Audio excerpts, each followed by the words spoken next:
Biocon limited इस company के ऊपर काफी चर्चा हुई है। पिछले कुछ दिनों में क्वेश्चंस काफी पूछे गए।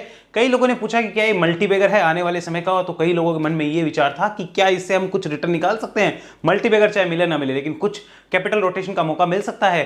क्या ये स्टॉक जो है अब एक टर्न अराउंड स्टोरी की तरफ जा रहा है, इन सब के ऊपर डिस्कशन करने वाले हैं जिस वीडियो में। और ये आपके रडार पे क्यों आया है वो भी मैं समझता हूं, और इसका फंडामेंटल टेक्निकल दोनों देखने की कोशिश करेंगे। करते हैं इस वीडियो की शुरुआत, लेकिन ध्यान रखिए आपका भी किसी स्टॉक के रिगार्डिंग क्वेश्चन है कमेंट बॉक्स में बताइए। अभी मैं जिन स्टॉक्स को आपके सामने ला रहा हूं, ज्यादातर जो स्टॉक मैं आपके कमेंट से पिक कर रहा हूं वैसे स्टॉक पिक कर रहा हूं जहां पे बुलिश मोमेंटम बनने के चांसेस हैं। इससे पहले हम उन स्टॉक्स को ज्यादातर देख रहे थे जहां पे बेरिश मोमेंटम कंटिन्यू था, तो वहां मैं आपको यही बता रहा था कि इन स्टॉक में अभी भी डाउन साइड हो रहा है। लेकिन अब जिन स्टॉक को मैं पिक कर रहा हूं वो इस टाइप के स्टॉक है। बट चिंता मत करिए, आपका किसी स्टॉक के रिगार्डिंग कोई कमेंट है बताते रहिए, जल्दी से हम उन स्टॉक्स को भी पिक करेंगे जहां पे आप सावधानी रख सकते हैं और जहां पे अभी डाउन साइड पेंडिंग है। तो इसको चर्चा में लेने के लिए आपको ध्यान रखना है, डिस्कशन हो उसे एडवाइजर के साथ कंसल्ट करो। अगर एडवाइजर है, नहीं है तो अपने दिमाग का इस्तेमाल करिए, रिकमेंडेशन मानने की भूल बिल्कुल ना करें। बात करते हैं बायोकॉन के ऊपर। स्टॉक को अगर आप ध्यान से देखेंगे पता चलेगा अपने हाई से स्टॉक जो 60% डाउन हो चुका है। 60% डाउन होने के साथ ही इस स्टॉक ने प्रीवियसली उन भाव को टच किया जो ये भाव स्टॉक ने 2017 में भी टच करे थे। तो यानी स्टॉक 2024 में उन भाव के पास चला गया जो कि इसके 7 साल पुराने भाव थे। तो 7 साल में क्या कंपनी ग्रो नहीं करी? बिल्कुल करी। क्या 7 साल में कंपनी ने प्रॉफिट्स नहीं दिए? बिल्कुल दिए। तो फिर ऐसे क्या इश्यूज होते हैं कि वो नहीं चलते? इसके पीछे बहुत से कारण होते हैं, हम उन कारणों को भी समझेंगे और कारण से ज्यादा निवारण को समझेंगे। कारण जान के पैसे नहीं बनते, निवारण जान के पैसे बनते हैं। तो ये सारी चीज देखेंगे। रिसेंट के टाइम में अगर आप ध्यान से देखें तो बायोकॉन का ये डाटा हम हटाते हैं और यहां पर रिसेंटली बायोकॉन के चार्ट पे हमें दिखेगा कि यहां पर देखिए स्टॉक ने एक काफी अच्छे कंसोलिडेशन के बाद ब्रेकआउट किया था और अब स्टॉक एक और बड़ी रेजिस्टेंस रेंज की तरफ आता हुआ नजर आया है। राइट नाउ स्टॉक का प्राइस 300 रुपए के आसपास चल रहा है और ये रडार पे लोगों के आया है क्योंकि एक बेस बनने के बाद ब्रेकआउट हुआ है। ज्यादातर स्टॉक में क्या होता है, चलिए हम समझते हैं कि ज्यादातर स्टॉक बॉटम कैसे बनाते हैं। देखिए बॉटम बनने के लिए स्टॉक नीचे आने के बाद एक बेस बनाता है और बेस बिल्डिंग के बाद उसका क्या होता है, एक ब्रेकआउट होकर ऊपर जाता है। ऐसा ज्यादातर केस में होता है। This is one of the method जहां पे बॉटम बनता है। तो ये होने की वजह से लोगों के रडार पे इस स्टॉक का आना बिल्कुल स्वाभाविक है, बिल्कुल नेचुरल है। लेकिन इस कंपनी के फंडामेंटल कैसे हैं वो हमें समझना सबसे पहले इंपॉर्टेंट होगा और उसके बाद टेक्निकल की बात करेंगे। मैं आपको बता दूं मेरा डिसीजन तो 80% टेक्निकल को ही वेटेज देके होगा क्योंकि उसमें स्टॉप लॉस वगैरह सब कुछ क्लियर होगा। फंडामेंटल बेसिस पे सिर्फ कंपनी में फ्री वाले स्टॉक्स को मैं रख सकता हूं। लेकिन करते हैं पहले फंडामेंटल पे चर्चा, देखते हैं कि फंडामेंटल क्या बोलते हैं। अब हमारे सामने चल रहे हैं बायोकॉन के फंडामेंटल्स। अगर फंडामेंटल डाटा को देखा जाए तो हम बेसिक लेवल फंडामेंटल समझेंगे, इन डेप्थ हम नहीं जा सकते, ना हमारी उतनी कैपेसिटी है। देखिए 37,000 करोड़ की मार्केट कैप है आज की डेट की, बुक वैल्यू 160 के आसपास नजर आती है, स्टॉक का पी 30 का है। इंडस्ट्री के साथ कंपेयर करें तो ये कुछ ज्यादा भी नहीं है, कुछ बहुत कम भी नहीं है। लेकिन आरओसी और आरओई देखिए कितने कम है। क्या ये बहुत अच्छे माने जाएंगे? आप मुझे कमेंट में बता सकते हैं।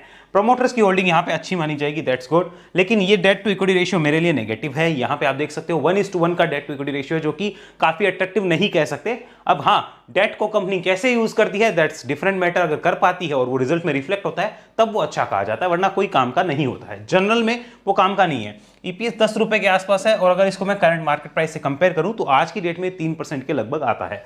और प्रॉफिट की ग्रोथ कंपनी की यहां पे अच्छी लग रही है, लेकिन इसमें क्या रोल है, ऑपरेशनल इनकम है या अदर इनकम है, वो देखना पड़ेगा। फ्री कैश फ्लो कंपनी का माइनस में है जो कि खुद एक नेगेटिव पॉइंट है। मार्केट कैप टू सेल्स ठीक ठाक है, पीजी रेशियो थोड़ा सा ओवर वैल्यूएशन की तरफ निशानी दिखाता है। तो ये बेसिक लेवल फंडामेंटल है जहां पे कुछ रेड फ्लैग्स हैं। पी थोड़ी हाई है आरओसी और आरओई को जस्टिफाई करते हुए, डेट टू इक्विटी रेशियो थोड़ा खराब है। यहाँ पे प्रॉफिट की ग्रोथ जो है उसमें अदर इनकम का रोल है या नहीं वो चेक करना पड़ेगा। फ्री कैश फ्लो जो है वो खराब नजर आ रहा है। ईपीएस कुछ खास अट्रैक्टिव नजर नहीं आ रहा है। ये बेसिक लेवल फंडामेंटल है, लेकिन अभी आगे और कहानी बाकी है। आइए आगे बात करते हैं। कंपनी का 10 साल का average price to earning ratio हम देख रहे हैं 10 साल का, तो वो 43 रुपीज के आसपास है और अभी जहां कंपनी चल रही है वो 30 पे है। तो यानी कि अगर ये पी बढ़ती है 43 तक आती है तो एक अपसाइड का पोटेंशियल हो सकता है। आज यहां पे आपको क्लियर डाटा दिख रहा होगा कि किस टाइप से स्टॉक का यहां पे पी चल रहा है। अभी ये जो पी है वो 30 के आसपास चलता हुआ नजर आ रहा है। अगर इसको कंपेयर करें तो ये यहां पर 2020 के आसपास ही इन्हीं प्राइसेस के आसपास आया था। आगे बात करते हैं, इसको समझने की कोशिश करिए क्वार्टरली रिजल्ट्स को। ये रिजल्ट्स कैसे रहे उनको समझिए कि इसके पिछले कई क्वार्टर के रिजल्ट कैसे हैं। अगर हम देखें दिसंबर तक का रिजल्ट अवेलेबल है जहां पे लगभग 4000 करोड़ की कंपनी की सेल्स रहती है और इसको पिछले दिसंबर से कंपेयर करें तो सेल्स काफी अच्छी है। यहाँ पे मार्जिन की बात करें तो मार्जिन भी काफी अच्छे नजर आते हैं, दैट्स ऑल्सो गुड। बहुत अच्छे मार्जिन है, बहुत अच्छी सेल्स है। अब इसको आप नीचे लाइए प्रॉफिट में, नेट प्रॉफिट में। यहाँ नेट प्रॉफिट माइनस में है और यहाँ पर नेट प्रॉफिट प्लस के अंदर आ रहा है, तो ये बहुत अच्छा माना जाएगा। लेकिन इसमें बड़ा रोल है अदर इनकम का 587 करोड़ की, ये बड़ा रोल है। और यहां से माइनस में क्यों चला गया इसको समझना है, तो इधर थोड़ा सा ध्यान दीजिए, इंटरेस्ट पे और डेप्रिसिएशन पे। आइए इसको समझिए, ये इंटरेस्ट की इनकम है, आप ध्यान से इसको देखते जाइए। ये इंटरेस्ट नहीं था कंपनी के ऊपर, डेट नहीं था। और यहां पर देखिए, यहां से इंटरेस्ट जो है कंपनी का चालू होता है। यहां आपको दिख गया होगा इंटरेस्ट किस टाइप से चालू हुआ और कंपनी को कितना इंटरेस्ट देना पड़ रहा है। अगर ऐसे ही आप यहां पर डेप्रिसिएशन को देखना चाहें, सो दिस इज डेप्रिसिएशन, यहां आपको दिख रहा होगा डेप्रिसिएशन और इंटरेस्ट। अब डेप्रिसिएशन को तो कंट्रोल किया नहीं जा सकता, इंटरेस्ट जो है वो लोन ले रखा है, तो उसको भी अब कंट्रोल करना मुश्किल है। तो यहां पर ये चीज समझ आ रही है, प्रॉफिट में बाइट कौन मार रहा है, डेप्रिसिएशन और इंटरेस्ट। और यहां पर अदर इनकम का सहारा लगा, इसलिए ये इतना बड़ा प्रॉफिट आया, वरना ये इतना बड़ा प्रॉफिट भी नहीं आता। ये हमें ध्यान रखना होगा। तो ओवरऑल कुल मिला के देखा जाए तो अदर इनकम का रोल ज्यादा आ रहा है यहाँ पे, और ऑपरेशनल इनकम जो है वो यहाँ पे बहुत अच्छी निकल के नहीं आ रही, और जो आ रही है उसको इंटरेस्ट और डेप्रिसिएशन खाए जा रहे हैं। आगे बात करते हैं यहाँ पे, अगर हम ईयरली P&L को भी देखना चाहें, यहाँ पे आप समझिए, यहाँ पे सेल्स को देखिए 7,000 करोड़ थी आज से 3 साल पहले, जो अभी 14,000 करोड़ के आसपास है, तो ये अच्छा साइन है, सेल्स में हमें कोई कमी नहीं है। ऑपरेटिंग प्रॉफिट मार्जिन 22% के आसपास देखिए पिछले कई साल से मेंटेन है, दैट्स ऑल्सो गुड साइन, कोई दिक्कत नहीं है। दिक्कत कहाँ है, यहाँ पे आप देखिए, ये चीज आप देखते जाइए, ये देखिए, ये है दिक्कत। अब ये क्या है, यहाँ पे आपको खुद पता चलेगा, डेप्रिसिएशन। ये डेप्रिसिएशन किस तरीके से बढ़ रहा है, अब इसको तो रोका नहीं जा सकता। ऐसे इंटरेस्ट को देखिए, दिस इज इंटरेस्ट, ये देखिए इंटरेस्ट, अब कंपनी कितना ब्याज चुका रही है वो देखो, यहाँ पर ये ब्याज देखो, ये पिछले 2 साल में ब्याज का अमाउंट देखो कितना चुकाना पड़ा है कंपनी को। तो यहाँ से कंपनी के प्रॉफिट का 1,000 करोड़ तो ब्याज खा गया, और जो अभी आया है 1,000 करोड़ वो लगभग आपका कहाँ से आया है, यहां पर अदर इनकम के थ्रू आया है। तो ये पिक्चर है कंपनी की, जो आपको आज की डेट में पता होनी चाहिए। अगर इन्हीं को आप पीछे जाके देखेंगे तो आपको पता चलेगा यहां पर प्रॉफिट किस तरीके से आ रहे थे कंपनी के, आपको दिख रहा होगा। ये 2019 वाला जो प्रॉफिट है काफी अच्छा है, क्योंकि यहां पे कंपनी में इतना ज्यादा यहां ओवरलोड सिचुएशन नहीं थी, कम से कम ब्याज की बिल्कुल भी नहीं थी, तो यहां कंपनी के प्रॉफिट्स काफी अच्छे थे। अब 2019 में आपने 1,000 करोड़ का प्रॉफिट दिया था, और आज 5 साल बाद में लगभग 2024 में आप 1,400 करोड़ का प्रॉफिट दे रहे हो, 1,400-1,500 करोड़ का। तो आपका अगर प्रॉफिट मार्जिन देखा जाए, प्रॉफिट देखा जाए तो 50% से ग्रो हुआ है। जबकि अगर यहां पे आप सेल्स देखेंगे तो सेल्स लगभग 3 टाइम बढ़ चुकी है, तो ये चीज नेगेटिव होती है। जबकि होना क्या चाहिए मार्केट में, सेल्स जिस स्पीड से बढ़ रही है, अगर सेल्स डबल हुई है तो प्रॉफिट उसका भी डबल हो जाता है, प्रॉफिट 4 गुने तक बढ़ जाते हैं अगर कंपनी ग्रोइंग फेज में होती है। लेकिन यहां पे उल्टा हो रहा है, तो ये मार्केट को पसंद नहीं आती है चीजें। और फार्मा रिलेटेड बिजनेस में देखिए कभी भी कुछ भी इश्यूज आ जाते हैं, वो आपको पता भी है। अब कंपनी की पिछली परफॉर्मेंसेस उसके फ्यूचर के लिए काफी चीजें बता सकती हैं। जैसे सेल्स ग्रोथ को अगर आप देखेंगे तो सेल्स ग्रोथ में कोई कमी नहीं है, इसे आप खराब नहीं कह सकते, that's a good sales growth. लेकिन प्रॉफिट की ग्रोथ यहां पे किसी भी तरीके से अच्छी नहीं कही जा सकती, और अल्टीमेट कहानी प्रॉफिट पे आएगी। यानी अब अगर कंपनी के चार्ट अगर पॉजिटिव हो रहे हैं तो यानी प्रॉफिटेबिलिटी क्या तो अच्छी आने वाली है। अगर बड़े प्लेयर्स को कुछ ऐसी इंफॉर्मेशन है तो ये चार्ट अट्रैक्टिव बन जाते हैं, कंपनी अट्रैक्टिव बनती है, तो वो हमें चार्ट पे ही पता चलेगा। अगर हम इस कंपनी के स्टॉक प्राइस CAGR की बात करें तो returns are not that good. अगर आप ऐसे देखना चाहें, 10 साल का पीरियड है तो 15% रिटर्न आया है। अब 15% के लिए मैं बायोकॉन को क्यों चूज करूं भाई, मेरे को निफ्टी दे रही है, क्यों अननेसेसरी रिस्क लूं। सिंपल सी बात है, आप बताओ सही है या गलत है ना सही। तो यही चीज समझनी है। तो यहां पे समझ में आया कि 10 साल में इतना दिया है, तो इतना तो निफ्टी ने भी दिया है। तो जो बायोकॉन में इन्वेस्ट करके बैठे हैं 10 साल से, उनको रिटर्न क्या मिला है, निफ्टी से ज्यादा 0, निफ्टी से ज्यादा रिटर्न नहीं मिला, निफ्टी जितना ही है। रिटर्न ऑन इक्विटी को अगर आप देखेंगे तो कंपनी की रिटर्न ऑन इक्विटी ठीक ठाक है, कोई बहुत अच्छी हम नहीं कह सकते, ये हमें ध्यान रखनी होगी। आगे बात करते हैं, यहां पर अब कंपनी के बैलेंस शीट को आप समझिए। यहां पे देखिए सितंबर की हमारे पास में 18,000 करोड़ का हमारे पास रिजर्व्स है, और यहां पर ये देखिए बोरोइंग्स, ये भी 18,000 करोड़ की, जिसमें भी लॉन्ग टर्म बोरोइंग्स अभी बढ़ी है पिछले 2-3 साल में। आपको दिख रहा होगा 2-3 साल में कैसे लॉन्ग टर्म की बोरोइंग्स बढ़ी है, जो कि यहां पर चिंता का विषय है। अब देखिए चिंता का विषय तभी है जब आपको और मुझे अंदर की जानकारी नहीं है। अब क्या बड़े प्लेयर्स को तो अंदर की जानकारी होती है, उनको तो पता होता है कि इस डेट का क्या यूज हो रहा है, वो कितना कंपनी ग्रो कर रही है, उसके प्रॉफिटेबिलिटी बढ़ रही है कि नहीं बढ़ रही। आपको और मेरे को नहीं होता, इसलिए हम कहते हैं हमें उनको फॉलो करना है, और वो जो कर रहे हैं वो चार्ट पे दिखेगा, तो उसे हम समझने की कोशिश करेंगे। आगे बात करते हैं, शेयर होल्डिंग को देखो, प्रमोटर्स के पास आज भी अच्छी खासी होल्डिंग है, दैट्स गुड, बहुत बढ़िया। और इस कंपनी का मैनेजमेंट बढ़िया है, मैनेजमेंट में मुझे कोई शक नहीं है। यहाँ पर एफआईआईज ने अपना माल फिर से बेचा है मार्च के अंदर, माल फिर बेच दिया। यहाँ पे डीआईआईज ने भी अपना माल जो फिर बेच दिया। यहाँ पर माल खरीदा किसने? पब्लिक ने बोला हम खरीदेंगे। पब्लिक में यहाँ पर लगभग 35,000 नए शेयर होल्डर्स ऐड हुए हैं। अब किस बेसिस पे हुए हैं? क्या इनकी एनालिसिस अच्छी है या कुछ और चीज़ है, वो हमें देखना होगा, या फिर ये स्टॉक भी सोशल मीडिया पे बांटा गया है, वो हमें तरीके से समझना होगा। उसके लिए हमें चार्ट पे चर्चा करनी है, क्लियर पिक्चर वही मिलेगी। पीछे का डाटा लेकर आपको पता चल रहा होगा। एफआईआईएस का हिस्ट्री देखिए, 15% से होल्डिंग 5% पे ले आए, लगातार बेचते गए।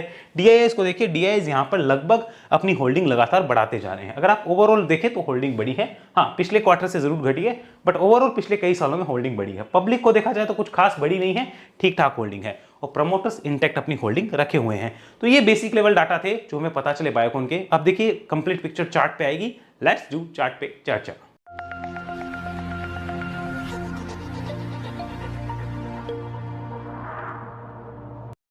जैसा कि हमने बात करी कि अब चार्ट ही हमें क्लियर पिक्चर देगा, तो यहां पर समझिए सबसे पहले कि रिसेंट में किस तरीके से माहौल रहा है। अब इसको आप देखेंगे तो आपको पता चलेगा, ये जो सेलिंग प्रेशर है यहां पे लगातार एब्जॉर्ब होके मार्केट ने यहां से ब्रेकआउट करने की कोशिश करी है। अब इस ब्रेकआउट में जो है अगर आप देखना चाहे तो ट्रेंड बुलिश होता हुआ नजर आ रहा है। यहां पे मार्केट ने कहा है कि मेरा ट्रेंड थोड़ा बुलिश है। अब इस बुलिश ट्रेंड में दो लेवल इंपॉर्टेंट रहेंगे। अगर मैं यहां पे मंथली चार्ट की बात करूं तो शॉर्ट टर्म में मंथली चार्ट कैसा है वो हमें समझना होगा, और लॉन्ग टर्म में कैसा है वो भी समझना होगा। चलिए इसको हम यहां पर लिख लेते हैं, पहले ट्रेंड लिख लेते हैं कि यहाँ पे मंथली ट्रेंड, ताकि आप लोगों को समझ आए। और देखिए वीडियो से हमें सीखना है, हम कोई बाय सेल की टिप लेके कुछ नहीं मिलेगा। सीखोगे तो मेरी जरूरत भी नहीं रहेगी, आप अपने हिसाब से भी एनालिसिस कर सकते हैं। मेरी कभी भी जरूरत होगी तो मैं तो आपके साथ हूँ ही, कमेंट कर दीजिएगा, बता दूंगा क्या करना है। और साफ साफ चीजें आपको बताता ही हूँ कि किस टाइप के स्टॉक में कैसे मोमेंटम आ सकते हैं। आप कमेंट करिए बिंदास, अगला वीडियो आ जाएगा।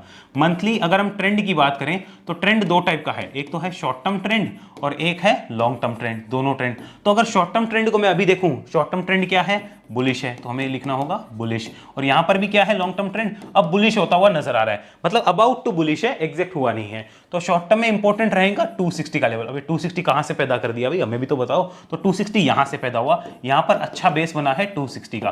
तो इसके नीचे आता है तो पूरा शॉर्ट टर्म का मोमेंटम खत्म होगा, बुल्स का कॉन्फिडेंस वीक हो जाएगा, जहां तक मुझे आता है। और लॉन्ग टर्म की बात करें तो लॉन्ग टर्म का ट्रेंड जो है वो 215 रुपीस के नीचे खराब होगा, यहां पर ये 215 का लेवल। अभी मैंने कैसे लगाया है उसको मैं आपको समझाऊंगा। पहले इसका स्क्रीनशॉट लेना है तो आप ले सकते हैं अपनी स्टडी के लिए और अपने एडवाइजर के साथ कंसल्टेंसी के लिए, ये आप ले सकते हैं। अब आइए हम बात करते हैं इन लेवल्स की। मैं आपके सामने लाइंस लगा देता हूं ताकि आपके क्या है एक आइडिया बैठ जाए और आप जो है इस चीज को अच्छे से समझ पाएं। चलिए मैं एक यहां पर ये 215 वाली एक लाइन लगा देता हूं, 215-18 की लाइन है। अब समझो मैंने लॉन्ग टर्म लाइन कैसे लगाई है, ध्यान से देखना। यहीं पे ये लेवल इंपॉर्टेंट रेजिस्टेंस था जहां से ऊपर जाना मुश्किल था महाराज के लिए। ऊपर जाने के बाद इसी रेंज के आसपास आके कंसोलिडेशन किया और सपोर्ट लिया, फिर देन शूट अप हो गया। शूट अप होने के बाद में अगेन यहां पर आता है और इन्हीं रेंज के आसपास से स्टॉक सपोर्ट लेता है। अब इस टाइम पे इसको तोड़ दिया था, तोड़ा तो डायरेक्ट टूटा था ओवरसोल्ड कैटेगरी में। ये पहले से ओवरसोल्ड था, तो इस सपोर्ट पे यहां पे टूटने का कोई इंपैक्ट नहीं पड़ेगा। बट वापस इस सपोर्ट को रेस्पेक्ट दी इसी लेवल के आसपास आके 215 के आसपास, और अब जो शेयर है वो ऊपर चला गया। यानी आज की डेट में बड़ी सी क्लियर पिक्चर मुझे मिल गई है कि 215 के नीचे स्टॉक का आना लॉन्ग टर्म के लिए वापस से खराब हो जाएगा, इतना मुझे पता चला मंथली चार्ट पे। लेकिन कंफर्म करना होगा वीकली पे और डेली पे भी, इतनी पिक्चर क्लियर हो जाती है। अब आइए वीकली चार्ट की बात करते हैं। यहां पे वीकली क्या बोलता है, have a look on weekly chart. यहां पे हम वीकली देखेंगे तो देखिए साफ साफ आपको नजर आ रहा होगा वीकली चार्ट कितना सुंदर चार्ट है। ध्यान से देखिए कितना सुंदर चार्ट है। ये रेजिस्टेंस था यहां पर, जस्ट अ सेकंड, ये रेजिस्टेंस था, यहां पे शानदार रेजिस्टेंस बना हुआ था। अब इस रेजिस्टेंस को काटने के यहां पर आप देखेंगे मल्टीपल अटेम्प्ट्स हुए थे, मल्टीपल अटेम्प्ट्स, और यहां पे मतलब बुल बेयर के बीच में तगड़ी लड़ाई हुई है। उसने कहा नहीं जाने दूंगा, बुल कह रहा है मैं लेके जाऊंगा, और यहां पे अंतिम जीत होती है बुल्स की, तो बुल्स कहते हैं हम लेके जाएंगे। अब इस लड़ाई में आपको यह देखना होगा कि नीचे में इंपॉर्टेंट बेस कहां बना था, तो वो बेस लगभग 260 के आसपास बना था। तो हम उस लेवल को अपना शॉर्ट टर्म का लेवल मान लेते हैं। आई होप आपको समझ आया होगा शॉर्ट टर्म का कैसे निकला, लॉन्ग टर्म का कैसे निकला। कंफ्यूजन का काम ही नहीं रहना चाहिए, ये क्लियर कर लीजिए। अब इधर से ऊपर जाता है तो अपसाइड के और गेट खुलते हैं, यानी यहां पर 260 रुपए हमारे पास वीकली चार्ट पे भी वेरीफाई हो चुका, और लॉन्ग टर्म का तो खैर हमने वेरीफाई वैसे भी कर ही लिया है। तो दोनों लेवल्स हमारे पास वीकली पे मंथली पे दोनों तरीके से वेरीफाई हुए। अब वीकली चार्ट को देखा जाए तो शॉर्ट टर्म और लॉन्ग टर्म दोनों ट्रेंड को अगर हम देख लें तो दोनों ही फिलहाल की डेट में यहां पर बुलिश होते हुए नजर आ रहे हैं। लॉन्ग टर्म तो हो रहा है और शॉर्ट टर्म ऑलरेडी बुलिश हो चुका है, ये हमें पता चल रहा है। कन्वर्ट करते हैं इसको डेली चार्ट पे, एक पिक्चर वहां भी ले लेते हैं कि उधर क्या सिचुएशन है, काफी आइडिया लग जाएगा हमें। तो एक बार वीकली चार्ट, ये डेली चार्ट हमारे सामने आ गया, और डेली चार्ट पे अगर आप देखेंगे तो ये देखिए आज की डेट में जो 200 दिन का मूविंग एवरेज है वो भी लगभग 260 के आसपास आ रहा है, और यहीं पे क्लैरिटी हमें मिल रही है। लेकिन एक कंसर्न वाली चीज क्या है वो देखिए कि यहां पर 1 2 3 4 5 6 दिन के अंदर स्टॉक सीधा 260 से 312-13 तक ऊपर जाके आया है लगभग। तो ये सिर्फ 6 दिन में काम हुआ है, यानी कि एक तरफा तेजी आने के बाद में कोई डिप मिलती है तो फ्रेश प्लेयर्स, फ्रेश बुल्स उसको डिप पे देखना पसंद करते हैं, इतना हमें पता चल जाता है। वो एक बार में पूरी क्वांटिटी ऊपर नहीं लेते, वो वेट करते हैं भाई तू डिप दे या कंसोलिडेशन कर, इन दोनों में से कोई एक काम करेगा फिर तुझे देखेंगे। तो ये भी हमें पता चल गया कि ये चीज ऐसे रहने वाली है। वापस कन्वर्ट कर लेते हैं इसको अब हमारे सामने वीकली और मंथली पे, देखते हैं आज की डेट में क्या हो सकता है। तो हमें ये पता चल गया कि सिचुएशंस इस टाइप की है। अब ये देखते हैं कि यहां पर जो ऑलरेडी इन्वेस्टेड हैं वो क्या प्लानिंग लेके बैठे होंगे, और जो नहीं है अभी करना चाहते हैं वो क्या प्लानिंग कर रहे होंगे। उन दोनों की स्ट्रेटेजी हम समझते हैं। हम समझेंगे कि बुल्स के तौर पे यहां पे क्या हो सकता है और एज अ बेयर यहां पे क्या हो सकता है। तो हम बात करते हैं कोई ऑलरेडी इन्वेस्टेड होगा, समझ के देखिए ऑलरेडी इन्वेस्टेड। अब कहां से हम बात कर रहे हैं, नीचे से, कोई नीचे से ऑलरेडी इन्वेस्टेड है तो उसके लिए लॉन्ग टर्म में क्लियर लेवल है 215, शॉर्ट टर्म में 260, बड़ा सिंपल है, कोई झंझट वाला काम नहीं। अब कोई ऑलरेडी यहां से इन्वेस्टेड है, वो बेचारा क्या कर रहा होगा, उस बेचारे के लिए आप सोच के देखो कि उसकी सिचुएशन क्या होगी। वो वेट कर रहा है मेरा भाव आए तो निकलूं, लेकिन अभी उसके लिए ये चीज ध्यान रखनी होगी कि ये ग्रुप जो है बायोकॉन, इसका मैनेजमेंट जो वो अच्छा है, तो भाव तो आपके आएंगे, लेकिन आप पहली गलती क्या कर चुके हो, गलत प्राइस पे लेकर। दूसरी गलती क्या करी, स्टॉप लॉस नहीं रखा। और तीसरी गलती क्या करोगे, गलत भाव पे बेचकर। तो हमेशा मैं तो ये मानता हूं कि जब आपका कोई बढ़िया कंपनी हो और इस तरीके से गिर जाए, उसका समय खराब चल रहा है, मैनेजमेंट अच्छा है, उसका इंटेंशन अच्छा है, आपका उसमें पैसा फंसा हुआ है और आपके पास कोई अनदर अपॉर्चुनिटी नहीं है कि इस अमाउंट को डाल के कहीं डाले, तो उसमें बैठे रहने में मेरे हिसाब से हमेशा समझदारी होती है। मैं तो ऐसा ही करता हूं कि ठीक है जब आएगा तब देखेंगे। लेकिन फ्रेश अमाउंट डालने से पहले 100 बार सोचना चाहिए कि गलत प्राइस पे तो नहीं डाल रहे, और ये भी देखना चाहिए कि कहीं हम स्टॉप लॉस के बिना तो नहीं जा रहे, क्योंकि बाद में सिर्फ वो लॉन्ग टर्म का लॉलीपॉप होगा। लॉन्ग टर्म अच्छे से रखो और बाद में पता चलेगा 7 साल बाद भाव आ गए वैसे के वैसे, कुछ नहीं मिला। तो वो चीज़ आपको ध्यान रखनी होगी। इसलिए हमेशा मैं कहता हूं कि आप अपनी कॉस्ट निकालो, प्रॉफिट का जो शेयर्स होता है वो रखो, क्योंकि वो आपसे होल्ड हो जाएंगे। कॉस्ट या कैपिटल जो होती है वो लंबे टाइम के लिए होल्ड नहीं हो सकती है।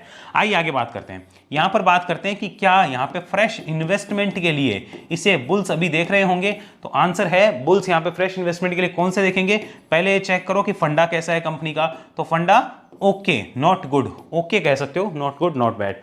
टेक्निकल कैसा है, यहाँ पे टेक्निकल बुलिश हो रहा है, यहाँ पे बुलिश हो रहा है। तो यहाँ पे बड़ा साफ साफ क्लियर है भाई कि अगर फ्रेश इन्वेस्टमेंट के लिए कोई देखता है लॉन्ग टर्म के लिए, तो जिसको इंपॉर्टेंट विद एसएल के हिसाब से जो बुल्स देखना चाहेंगे, वो विद एसएल वाले तो 215 का ध्यान रखेंगे, और विदाउट एसएल वाले जो होंगे फिर उनके लिए क्या काम होगा, उनके लिए तो हमेशा बाय ऑन डिप होगा। लेकिन बाय ऑन डिप करने के लिए ये ध्यान रखना कि उस स्टॉक में फिर टाइम लगता है, तो टाइम देने की कैपेसिटी होनी चाहिए, वरना वो बाय ऑन डिप का लॉलीपॉप ही मिल जाएगा कि बस बैठे रहो आराम से। टाइम देने की कैपेसिटी होनी चाहिए। मेरे को अगर जाना हो इस कंपनी में इन्वेस्ट करना हो तो 215 ही मेरा इंपॉर्टेंट स्टॉप लॉस रहेगा लॉन्ग टर्म का, ये मैं डिस्क्लोज कर देता हूं। आगे बात करते हैं, यहां पर जिस हिसाब से पैटर्न बन रहे हैं, तो यहां पे क्या कोई स्विंग ट्रेडिंग की अपॉर्चुनिटी है क्या, is there any swing trading opportunity? Answer is yes, swing trading यहां पे बनती हुई नजर आ रही है। यस, बिल्कुल बनती हुई नजर आ रही है। उस स्विंग ट्रेड में स्टॉक 290 और 300 की रेंज में मेरे हिसाब से बुल्स के लिए अट्रैक्टिव हो सकता है। ₹260 will be an important support in that case, ये हम नोट डाउन कर लेते हैं। 260 इंपॉर्टेंट सपोर्ट रहेगा, ये भी हमें पता होना चाहिए। और अगर ऊपर की बात की जाए यहां से, तो स्टॉक के लिए 325, 340 एंड 360 के गेट खुलते हुए नजर आ सकते हैं। इनका हमें ध्यान रखना होगा। आई होप आपको समझ आया होगा। 325, 340, 360 इंपॉर्टेंट रेजिस्टेंसेस होंगे, और यहां पर जब स्टॉक जो है इन लेवल्स को काटेगा 340 को, तो 360 तो खुलना ही खुलना है। और 360 इंपॉर्टेंट रेजिस्टेंस इसलिए रहेगा कि ये पीछे भी अगर आप देखेंगे तो यहां पर भी देखिए आप, यही टॉप लगा था, फिर वहां से स्टॉक ने एक डाउनसाइड ली थी, तो हम इस रेजिस्टेंस की इंपॉर्टेंस को खत्म नहीं कर सकते। तो 360, 340, 325 ये 3 इंपॉर्टेंट रेजिस्टेंसेस आने वाले समय में होने वाले हैं। अब ये डाटा हमने समझा। अब बायोकॉन पे मैं अपना एक एक्सपीरियंस आपके साथ शेयर करना चाहता हूं, मैं आपको बताना चाहूंगा। मंथली चार्ट हमने कन्वर्ट किया, इसको ध्यान से समझिए। अब इस शेयर को आपने देखा, देखिए यहाँ पे क्या है बायोकॉन का, अगर किसी ने नीचे से भी ले रखा था, 7 साल पुराना भाव आ रखा है, तो तो इस चीज़ को आपको समझना होगा कि यहाँ पर ये स्टॉक जो है वो स्लो मूविंग रहा है। किस टाइप से रहा है? स्लो मूविंग रहा है। तो इन्वेस्टमेंट वाले इस बात का डेफिनेटली ध्यान रखें कि आने वाले 12 से 24 महीने जो है 12 to 14 months 12 to 24 months stock के लिए बुलिश हो सकते हैं। मैं अपने एक्सपीरियंस से आपको एक चीज़ बता रहा हूँ, बुलिश हो सकते हैं। उसमें हर केस में ये ध्यान रखना, सब्जेक्ट टू कंडीशन होगा 215। अगर 215 के नीचे आया तो ये लॉन्ग टर्म के लिए वापस से बेरिश हो जाएगा, वरना 12 से 24 महीने के लिए बुलिश है। टाइम देना होगा, ये ध्यान रखिएगा यहाँ पे जो भी बैठे होंगे। और ये समझना होगा स्विंग वालों के लिए कि स्विंग में भी हमें इस सच्चाई को जानना है कि ये स्टॉक स्लो मूविंग है। तो स्विंग वाले भी इस चीज़ का ध्यान रखें कि जब इंपॉर्टेंट रेजिस्टेंसेस के पास आए तो चेक करेंगे कि यहाँ पे क्या मुझे एडवाइजर से पूछ के बेचना है कि नहीं बेचना है। एडवाइजर नहीं है तो अपना दिमाग लगाओ कि रेजिस्टेंस के पास है, कुछ बेच के हल्का हों या ना हो, क्योंकि पुराने भाव वापस आ जाते हैं। ये ध्यान रखना है हमें। 12 to 24 मंथ्स के लिए आने वाले समय में बुलिश हो सकता है, सब्जेक्ट टू कंडीशन 215 के नीचे ना आए और ये अच्छे रिटर्न्स मिल सकते हैं, इस बात का हमें ध्यान रखना है। लॉन्ग टर्म में तो आपको खुद ही पता होगा कि स्टॉक के लिए ये लेवल सबसे इंपॉर्टेंट रहने वाला है, 475 के आसपास सबसे बड़ा लेवल मैंने आपको दिया है। ऐसे तो बीच में बहुत रेजिस्टेंस है, लेकिन ये सबसे इंपॉर्टेंट लेवल होगा, इसके ऊपर नई तेजी के गेट भी खुलेंगे। तो यहाँ पे जो लोग पेशेंस के साथ 12 to 24 मंथ्स के लिए बात करना चाहें, अपने एडवाइजर से कंसल्ट कर सकते हैं। आई होप आपको समझ आया होगा। ऐसी एनालिसिस के लिए आप हमें संपर्क करिए, नीचे डिटेल मिल जाएगी वेब एनालिसिस की। वेब एनालिसिस एक ट्रेनिंग प्रोग्राम है जहां 1-to-1 कम्युनिकेशन होता है और एक समय में एक इंसान मेरे साथ सीखता है। अगर आप सीखना चाहें इस नंबर पर संपर्क करके सारी जानकारी ले सकते हैं। हमारे लिंक से अकाउंट खुला के भी आप हमारे साथ कनेक्ट हो सकते हैं। अकाउंट ओपनिंग से पहले ही अपने नेम, नंबर, ईमेल इस नंबर पर हमें भेज के व्हाट्सएप पे अपनी वेरिफिकेशन करवा लें, तब हमारी टीम आपको लिंक देगी, उससे आप अकाउंट खुलाए, बेटर होगा।